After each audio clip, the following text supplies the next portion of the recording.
ஜனாதிபதி மீது குற்றம் சுமத்திய நபர் மீது துப்பாக்கிச் சூடு. கனடாவில் ஈழத்தமிழர்களுக்கு ஈடு கொடுக்க முடியாது திணறும் அனுர அரசு. கொழும்பின் அதிகாரம் தேசிய மக்கள் சக்தி வசம் வெளியான தகவல். தென்னாப்பிரிக்காவில் தலைவர் பிரபாகரனுக்கு வீரவணக்க நிகழ்வு. முள்ளிவாய்க்கால் பதாகைகளை கலற்றி சென்ற காவல்துறை. தேசிய மக்கள் சக்திக்குள் பிரச்சினை இல்லை, சுனில் வட்டகல சுட்டிக்காட்டு. மகிந்தவின் மகன் நான், அச்சுறுத்தலுக்கு அடிபணியேன், அனுரவுக்கு நாமல் பதிலடி. யாழ் செம்மணி மனித புதைக்குழியில் மீட்கப்பட்ட எலும்புக்கூடு. தென்னாப்பிரிக்காவில் தலைவர் வேலுப்பிள்ளை பிரபாகரனுக்கு வீரவணக்க நிகழ்வு ஒன்று முன்னெடுக்கப்பட்டுள்ளது. குறித்த நிகழ்வு தலைவர் வேலுப்பிள்ளை பிரபாகரனின் 16ஆம் ஆண்டு நினைவாக முன்னெடுக்கப்பட்டுள்ளது. இதன்படி தென்னாப்பிரிக்காவின் டர்பன் நகரில் குறித்த நிகழ்வு இடம்பெற்றுள்ளது. தலைவர் பிரபாகரனின் திருவுருவப் படத்தினை திறந்து வைத்து மலரஞ்சலி செலுத்தப்பட்டு நிகழ்வு முன்னெடுக்கப்பட்டுள்ளது. இதனையடுத்து அரங்கின் அகல் விளக்குகளில் பார்வையாளர்களும் பொதுமக்களும் மற்றும் பங்கேற்பாளர்களும் ஒளியேற்றியதுடன் மலரஞ்சலியும் செலுத்தியமை குறிப்பிடத்தக்கது. கொழும்பு நாரகன்பிட கெரிமண்டல மாவத்தை பகுதியில் துப்பாக்கி சூட்டு சம்பவம் ஒன்று பதிவாகியுள்ளது. அடையாளம் தெரியாத 2 நபர்களால் துப்பாக்கி சூடு நடத்தப்பட்டுள்ளது. இந்த துப்பாக்கி சூட்டில் தேசிய லொத்தர் சபையின் முன்னாள் பணிப்பாளர் துசித கல்லோடுவ படுகாயமடைந்துள்ளார். அவரிடமிருந்த முக்கியமான ஆவணங்கள் சிலவற்றையும் துப்பாக்கிதாரிகள் எடுத்து சென்றுள்ளதாக தகவல் வெளியாகியுள்ளது. அவரது வழக்கறிஞர் தினேஷ் தொடங்குடவும் துப்பாக்கிச் சூட்டில் காயமடைந்துள்ளார். ஜனாதிபதி அனுரகுமார திசாநாயக்க கிரீஸ் நாட்டில் பாரிய முதலீடு செய்துள்ளதாக சர்ச்சைக்குரிய கருத்தை துசித கல்லுழுவ அண்மையில் வெளியிட்டிருந்தார். இந்த கருத்து தொடர்பாக கடந்த 15ஆம் திகதி அவர் குற்றப்புலனாய்வு திணைக்களத்தில் முன்னிலையாகி 6 மணி நேர வாக்குமூலம் அளித்துள்ளார். இந்த நிலையில் ஜனாதிபதி அனுரகுமார திசாநாயக்கவுக்கு எதிராக அவதூறான அறிக்கைகளை வெளியிட்டதாக துசித கல்லூழுவ மீது குற்றச்சாட்டுகள் முன்வைக்கப்பட்டதோடு இது தொடர்பில் ஜனாதிபதியின் ஆலோசனைக்கு அமைய அவரது சட்டத்தரணி அகலங்க உக்வத ஊடாக குற்றப்புலனாய்வு திணைக்களத்தில் கடந்த 4ஆம் திகதி முறைப்பாடு ஒன்று பதிவு செய்யப்பட்டது. இந்த நிலையில் அவர் சிஐடியில் வாக்குமூலம் வழங்கிவிட்டு சென்றிருந்த நிலையில் குறித்த சம்பவம் ஏற்பட்டுள்ளமை குறிப்பிடத்தக்கது.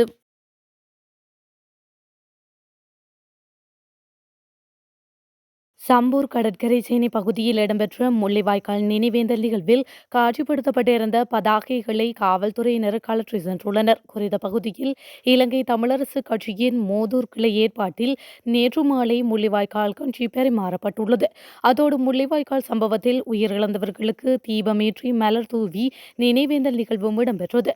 நினைவேந்தல் நிகழ்வு ஆரம்பமாக இருந்த நேரத்தில் காட்சிப்படுத்தப்பட்ட பேனர் பிரச்சினைக்குரியதென அவ்விடம் வந்த சம்பூர் காவல்துறையின் உதவி காவல்துறை பரிசோதகர் தெரிவித்து பதாகைகளை கலற்ற முற்பட்ட போது முள்ளிவாய்க்கால் நினைவேந்தல் ஏற்பாட்டாளர்களுக்கும் குறித்த காவல்துறை அதிகாரிகளுக்கும் இடையில் சிறிய வாய்த்தர்க்கம் ஏற்பட்டது. அதனைத் தொடர்ந்து சம்பந்தப்பட்ட பதாகை காவல்துறை அதிகாரிகளினால் எடுத்து செல்லப்பட்டுள்ளது. இதன் பின்னரே சம்பூர் கடற்கரை சேனையில் முள்ளிவாய்க்கால் நினைவேந்தல் நிகழ்வு இடம்பெற்றிருந்தமையும் குறிப்பிடத்தக்கது. மஹிந்த ராஜபக்ஷவின் மகன் நான் அச்சுறுத்தல்களுக்கு அடிபணிந்து ஒருபோதும் அரசியல் முடிவுகளை எடுக்கப் போவதில்லை, இவ்வாறு தெரிவித்திருந்தார். ஸ்ரீலங்கா பொதுஜன பெரமுன கட்சியின் தேசிய அமைப்பாளர் நாடாளுமன்ற உறுப்பினருமான நாமல் ராஜபக்ஷவே இவ்வாறு தெரிவித்துள்ளார். ஜேவிபியின் 6வது ஆண்டு நிறைவு விழாவில் ஜனாதிபதி அனுரகுமார திசாநாயக்க ஆற்றிய உரை தொடர்பில் கருத்து வெளியிடும் போதே அவர் மேற்கண்டவாறு குறிப்பிட்டுள்ளார். இது தொடர்பில் அவர் மேலும் தெரிவிக்கையில், நாம் அச்சுறுத்தலுக்கு அடிபணிந்து அரசியல் முடிவுகளை எடுக்கும் நபர்கள் கிடையாது. இது ஜனாதிபதிக்கும் நன்கு தெரியும். 2005இல் அவர் எனது தந்தையுடன் செயல்பட்டார். அந்த வகையில் நான் மஹிந்த ராஜபக்ஷவின் மகன். அச்சுறுத்தல்கள் மூலம் எம்மை முடிவுகளை எடுக்க வைக்க முடியாது. நாம் மக்கள் ஆணையை ஏற்போம். ஆனால் அரசியல் ரீதியில் விடுக்கப்படும் அச்சுறுத்தல்களுக்கு அடிபணிய தயாரில்லை. மக்கள் வழங்கியுள்ள ஆணையின் பிரகாரமே உள்ளூராட்சி சபை தேர்தல்களில் ஆட்சியமைப்பது தொடர்பில் தீர்மானிக்கப்படும். ஜனாதிபதி அழுத்தங்கள் விடுப்பதால் எமது நிலைப்பாடு மாறாது என்று அவர் மேலும் தெரிவித்துள்ளார்.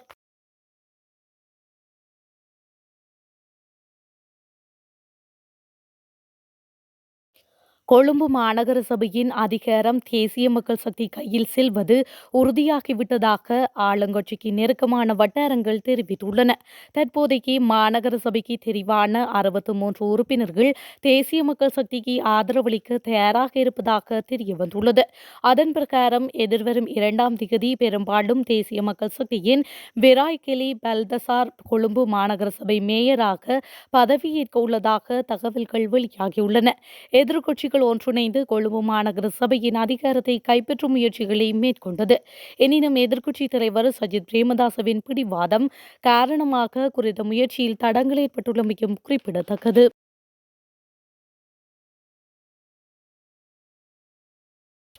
ஜேவிபியினருக்கும் தேசிய மக்கள் சக்தியினருக்கும் இடையில் எவ்வித பிரச்சனையும் இல்லை. நாம் சிறப்பாகவே இணைந்து பயணித்து வருகின்றோம் என பொதுமக்கள் பாதுகாப்பு பிரதி அமைச்சர் சுனில் வட்டக்கல தெரிவித்துள்ளார். இது தொடர்பில் ஊடகங்களிடம் அவர் மேலும் கூறுகையில், கடந்துள்ள 6 மாதங்களுக்குள் தேசிய மக்கள் சக்தி மற்றும் ஜேவிபிக்கு இடையில் குழப்பம் ஏற்படும் என பலர் கருதினர். அது தொடர்பில் கதைகளை பரப்பினார்கள். இன்றளவிலும் சமூக வலைதளங்களில் பதிவுகள் தொடர்கின்றன. இந்த பதிவுகளை பார்க்கும்போது சிரிப்புத்தான் வருகின்றது. எமது குழுவினர் புரிந்துணர்வுடன் சிறப்பாக செயல்பட்டு தமது பணிகளை முன்னெடுத்து வருகின்றனர். எனவே வீண் விமர்சனங்கள் குறித்து நாம் அலட்டிக் கொள்ள வேண்டியதில்லை என அவர் மேலும் தெரிவித்துள்ளார்.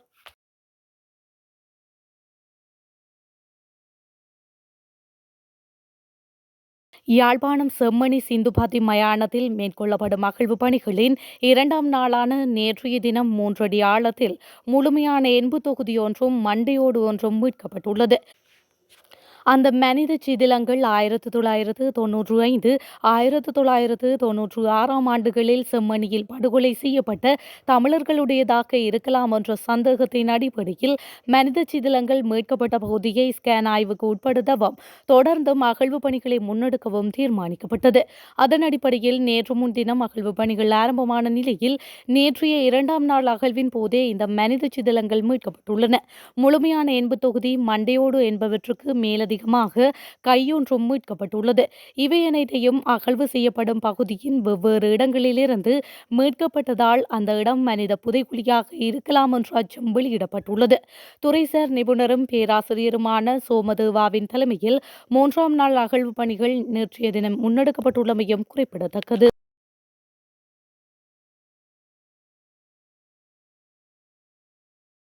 கனடா பிரம்டன் நகரின் சிங்காவுசி பூங்காவில் தமிழின் அழிப்பு நினைவு தூபி திறந்து வைக்கப்பட்டமை இலங்கை அரசியல்வாதிகளிடம் பாரிய அதிருப்தியை ஏற்படுத்தியிருந்தது. குறித்த நினைவு தூபி பிரம்டன் நகரில் அமைக்கப்பட்டுள்ளமையானது கனடாவில் தமிழ் மக்களுக்கு உள்ள அரசியல் செல்வாக்கை எடுத்து காட்டுகின்றது. எனினும் இலங்கையை பொறுத்தவரை இந்த நாட்டின் தேசியவாதிகள் எவரும் இலங்கையில் ஒரு இனப்படுகொலை ஏற்பட்டது என்பதை ஏற்றுக்கொள்ளவில்லை.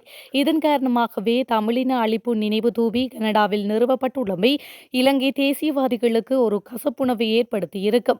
இந்த நிலையில் அரசாங்கம் எவ்வித எதிர்ப்பையும் தெரிவிக்கவில்லை எனில் அவர்களுக்கும் இதற்கு ஆதரவாக இருப்பதாக கருதப்படும். எனவே அரசாங்க தரப்பில் சிலர் எதிர்ப்பை வெளியிட்டதாக கீத பொன்கலன் தெரிவித்துள்ளார்.